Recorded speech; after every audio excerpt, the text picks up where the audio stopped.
মানুষকে বাংলাদেশকে তার ভাষায় পুশব্যাক করা হয়েছে।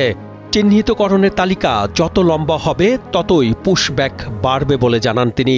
সব মশার বিরুদ্ধে সুরক্ষা দিতে এলো বসুন্ধরা এক্সট্রিম অ্যারোসল, মশার বিরুদ্ধে এক্সট্রিম সুরক্ষা। হিমন্ত বিশ্ব শর্মা বলেন, যেসব ব্যক্তিকে রাজ্যের ফরেনার ট্রাইব্যুনাল বিদেশি ঘোষণা করেছে তাদের সবাইকে বাংলাদেশে ফেরত পাঠানো হবে। আসামের মুখ্যমন্ত্রী আরও বলেন, ফরেনার ট্রাইব্যুনালের আদেশের ভিত্তিতে কয়েক সপ্তাহে প্রায় ৩৫০ জনকে বাংলাদেশে পুশিন করা হয়েছে।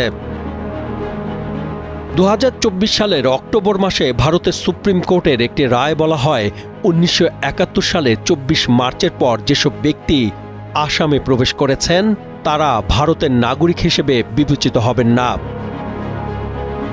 খাগড়াছড়ি, কুড়িগ্রাম, সিলেট, মৌলভীবাজার, হবিগঞ্জ, দিনাজপুর, ঠাকুরগাঁও, পঞ্চগড়, কুমিল্লা ও ফেনী জেলা সীমান্ত দিয়ে পুশিন শুরু করা হচ্ছে। এ ব্যাপারে বর্ডার গার্ড বাংলাদেশ নজরদারি বাড়ালেও স্থানীয়রা আতঙ্কে রয়েছে। বাংলাদেশ বরাবরই বলে এসেছে ভারত তাদের নাগরিকদের বাংলাদেশে ঠেলে দিচ্ছে, কিন্তু ভারত তা মানছে না।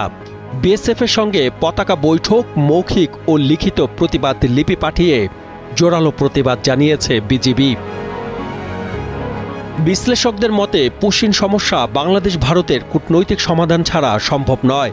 ভারত যেভাবে বিভিন্ন সীমান্ত দিয়ে বাংলাদেশে মানুষ ঠেলে দিচ্ছে তা আইন সিদ্ধ নয় বলে জানিয়েছেন স্বরাষ্ট্র উপদেষ্টা জাহাঙ্গীর আলম চৌধুরী।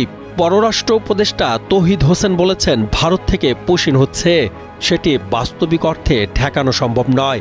এটি নিয়ে ভারতের সঙ্গে চিঠি আদান প্রদান হচ্ছে যাতে পদ্ধতি অনুযায়ী হয়। সাদমান সাকিব, কালের কণ্ঠ।